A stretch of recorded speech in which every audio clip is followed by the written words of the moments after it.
Hello friends, Monika की रसोई में आपका स्वागत है। और आज हम बनाने वाले हैं ढेर सारा मक्खन, और वो भी इतनी आसान तरीके से जो आप चुटकियों में बना लेंगे। तो देखिए, इस तरीके से मक्खन बनाकर और आप घर में ही ढेर सारा घी निकाल सकते हैं। देखिए कितनी अच्छी तरीके से यहाँ पर हमारा घी निकल गया है। और देखिए बिल्कुल मक्खन भी हमारा बिल्कुल सफ़ेद का सफ़ेद है, मतलब इससे हमारा मावा भी निकलने वाला है। तो चलिए शुरुआत करते हैं। तो देखिए यहाँ पर मैंने सबसे पहले मक्खन निकालने के लिए हमें मलाई की ज़रूरत होगी। तो यहाँ पर करीबन 10 से 11 दिन की मलाई मैंने स्टोर करके फ्रीज़र के अंदर रख रखी थी। आप चाहे तो फ्रीज़ में भी स्टोर कर सकती हैं, आप चाहे तो फ्रीज़र के अंदर भी कर सकते हैं। लेकिन मक्खन निकालने से पहले आप करीबन इसे 15 मिनट पहले फ्रीज़ से निकाल कर रख दीजिएगा। तो बाहर रखने से क्या होगा ना कि ये थोड़ी सी ढीली पड़ जाएगी। तो देखिए यहाँ पर 2 कटोरा हमारा यहाँ पर घी का बिल्कुल भरा हुआ है, और इसी से हम यहाँ पर मक्खन निकालेंगे। तो देखिए क्या होता है कि हम जब दूध बॉईल करते हैं तो बॉईल होने के बाद दूध जब ठंडा हो जाता है ना, तो इस तरीके से मलाई ऊपर जम जाती है। बस इसी मलाई को आपको स्टोर करना है, और करीबन आप बस 10 से 11 दिन की ही मलाई स्टोर करेंगे तो काफ़ी अच्छा आपका मक्खन निकल के तैयार हो जाएगा। तो चलिए चलते हैं, करते हैं शुरुआत। तो यहाँ पर सबसे पहले मैंने एक बड़ी परात ली है। आप कोई भी बड़ा बर्तन ले सकते हैं, लेकिन कोई चौड़ा बर्तन आपको यहाँ पर लेना होगा। तो इसी के अंदर सारी मलाई को मैं निकाल दूंगी। क्या होता है ना, जब हम फ्रीज से निकाल के रख देते हैं ना 15 मिनट के लिए, तो हमारी मलाई जो है अच्छे से पिघल जाती है। इससे क्या होगा कि जब आप मलाई को निकालेंगे तो आपको ज़्यादा मतलब टाइट मलाई नहीं लगेगी। तो देखिए दोनों ही कटोरे की मैंने यहाँ पर मलाई निकाल ली है। अब यहाँ पर हम लगाएंगे उस ट्रिक को जिससे हमारी मलाई से मक्खन काफ़ी ज़्यादा मात्रा में निकलेगा। तो सबसे पहले आपको करना क्या है, इसमें जो बड़ी बड़ी गांठें हैं उन्हें चम्मच की सहायता से अच्छे से फोड़ लेना है। तो बस इसी तरीके से चम्मच से हम यहाँ पर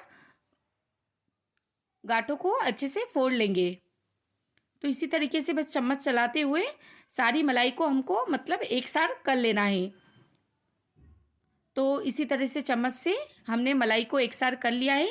अब देखिए हमें यहाँ पर क्या करना है कि सारी मलाई तो हमारी एक साथ हो ही गई है। सबसे पहले हमें लेना है यहाँ पर एक गिलास।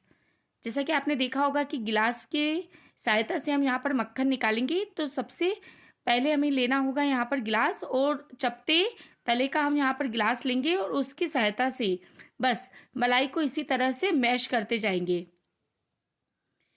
आपने कई रेसिपीज़ में देखा होगा कि अलग तरीके से मक्खनों को निकाला जाता है, जैसे मिक्सी की सहायता से, ब्लेंडर की सहायता से, या आप देखेंगे हमारी जो बिलोनी होती है उसकी सहायता से। आप इसी तरह से यहाँ पर कटोरी का भी यूज़ कर सकते हैं। पर क्या होता है ना, कटोरी से मक्खन निकालने में थोड़ा सा हमें मुश्किल हो जाता है, क्योंकि क्या होता है उसे पकड़ना इतना आसान नहीं होता।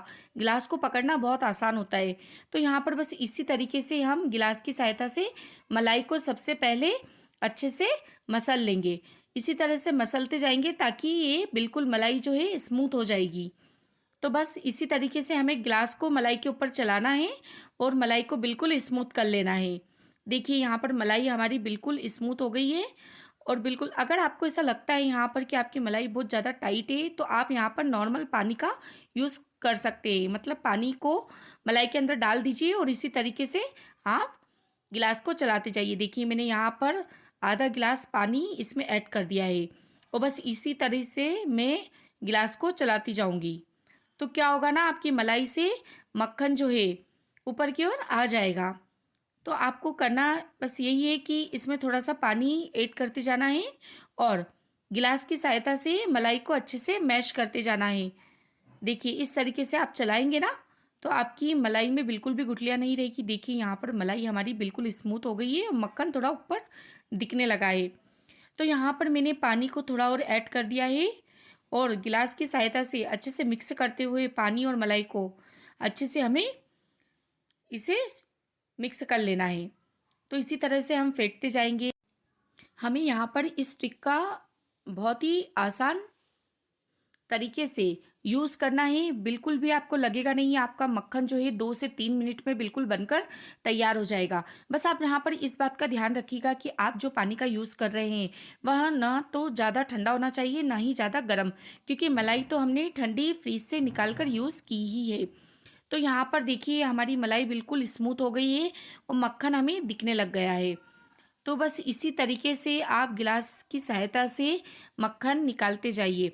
तो देखिए बिल्कुल हमारा मक्खन जो है सिर्फ़ 2 से 3 मिनट हुए अभी हमें हुए हैं और यहाँ पर हमारा जो मक्खन है बहुत ही आसान तरीके से ऊपर की ओर दिखने लग गया है।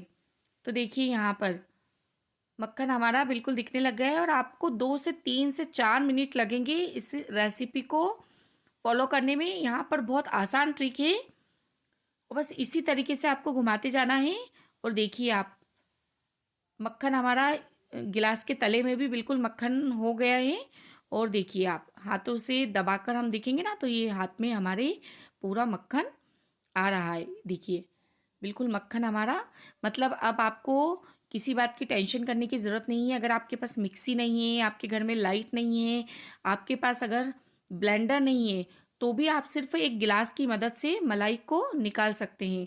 तो हमें यहाँ पर लेना है कढ़ाई और कढ़ाई का मैंने यूज़ इसलिए किया है, मैं आगे आपको बताऊँगी। इसी ट्रिक में हमारे बर्तन भी बहुत ही कम होंगे। तो बस इसी तरह से हाथों की सहायता से मक्खन को निचोते जाना है, मतलब एक बॉल्स बना के रेडी कर लेना है। तो सीधे हम कढ़ाई में डालेंगे। देखिए कितनी अच्छी मक्खन की बॉल्स हमारी बनकर तैयार हुई है। आप यकीन ही नहीं कर पाएंगे कि इतनी अच्छी मक्खन आपने घर पर निकाली है। तो बस इसी तरीके से हाथों में हम मक्खन लेते जाएंगे और सारा जो दूध है उसे निचोते हुए और इसी तरह से मक्खन की बॉल्स हम बनाते जाएंगे। तो बस इसी तरीके से हम सारी मक्खन की बॉल बना लेंगे। देखिए यहाँ पर मक्खन की बॉल्स बनाने के बाद आधा से कटोरा, मतलब आधा कटोरा हमारा दूध का बच गया है। तो इस दूध से आप दही दही भी जमा सकते हैं या आप इस दूध का पनीर भी बना सकते हैं। मैंने मेरी पिछली वीडियोस में बताया ही कि जब भी हम मलाई से मक्खन निकालते हैं तो जो दूध बच जाता है उससे हम पनीर किस तरीके से बनाएं। तो आप मेरे चैनल पे जाकर यह रेसिपी भी देख सकते हैं कि आप किस तरीके से बचे हुए दूध से पनीर बनाएं। तो देखिए यहाँ पर कितना सारा हमारा मक्खन निकल कर तैयार हुआ है और आपको पता था कि हमारा मलाई तो बहुत ही कम मात्रा में थी। तो देखिए इतना सारा मक्खन हमारा रेडी हो गया है। अब हम इसी मक्खन को गैस पर बस चढ़ा देंगे। तो बस इसे हमें अच्छे से पिघला लेना है और बस गैस की फ्लेम को हमें थोड़ा सा तेज़ रखना है और बस कंटिन्यू इसे अच्छे से चलाते जाना है। तो 5 से 7 मिनट में आपका घी बिल्कुल बनकर तैयार हो जाएगा। देखिए बिल्कुल मेल्ट हो गया है ये। घर के मक्खन से निकला हुआ घी इतना अच्छा और शुद्ध बनकर तैयार होता है कि इसका तो कोई जवाब ही नहीं। तो बस इसी तरीके से आपको सारे मक्खन को मिक्स करते जाना है और सारे मक्खन को अच्छे से पिघला लेना है। तो देखिए आप इसमें पहला उबाल आ गया है और देखिए आप 5 से 10 मिनट के अंदर हमारा बिल्कुल घी अलग होने लग गया है। और यहाँ पर सबसे बड़ी बात ये है कि अगर आप इस ट्रिक का यूज़ करते हैं तो जो आपका मक्खन बनकर तैयार होगा उससे जो आप घी तैयार करेंगे तो जब आपका खुरचन जो बच जाती है आखिरी में घी निकलने के बाद वह बिल्कुल मावा बन जाता है। मतलब बिल्कुल आपका सफ़ेद का सफ़ेद ही मावा रह जाता है। तो इस मावे का यूज़ आप किसी भी पनीर की सब्जी में या किसी भी ग्रेवी वाली सब्जी में यूज़ कर सकते हैं। तो देखिए लगभग हमारा घी बिल्कुल बनकर तैयार हो गया है। बस इसी घी को इसी तरह से छन्नी से हम छान लेंगे और देखिए जो सफ़ेद हमारी खुरचन निकली है ना बिल्कुल सफ़ेद निकलती है इस ट्रिक से अगर हम घी बनाते हैं तो। तो यहाँ पर सफ़ेद खुरचन को हम ग्रेवी में यूज़ कर सकते हैं या आप इस मावे की सहायता से कुछ भी मिठाई बना सकते हैं। तो यहाँ पर बस इसी तरीके से हम घी को छानते जाएंगे और ये देखिए करीबन आधा लीटर घी बनकर हमारा तैयार हो गया है। तो देखिए यहाँ पर बिल्कुल सफ़ेद खुरचन हमारी बची है। तो ये बिल्कुल मावे की तरह ही है और आप इसका यूज़ किसी भी मिठाई बनाने में या फिर किसी भी ग्रेवी की सब्जी में कर सकते हैं। तो देखिए सिर्फ 2 कटोरे छोटे मलाई के, और उसमें हमने बिना बिजली के और बिना किसी मशीन का यूज़ किए इतना अच्छा मक्खन निकाला, और उससे फिर हमने घी निकाला। तो यह रेसिपी अगर आपको अच्छी लगती है तो चैनल को सब्सक्राइब ज़रूर कीजिएगा, बेल आइकन को ज़रूर दबाइएगा और फैमिली के साथ ज़रूर शेयर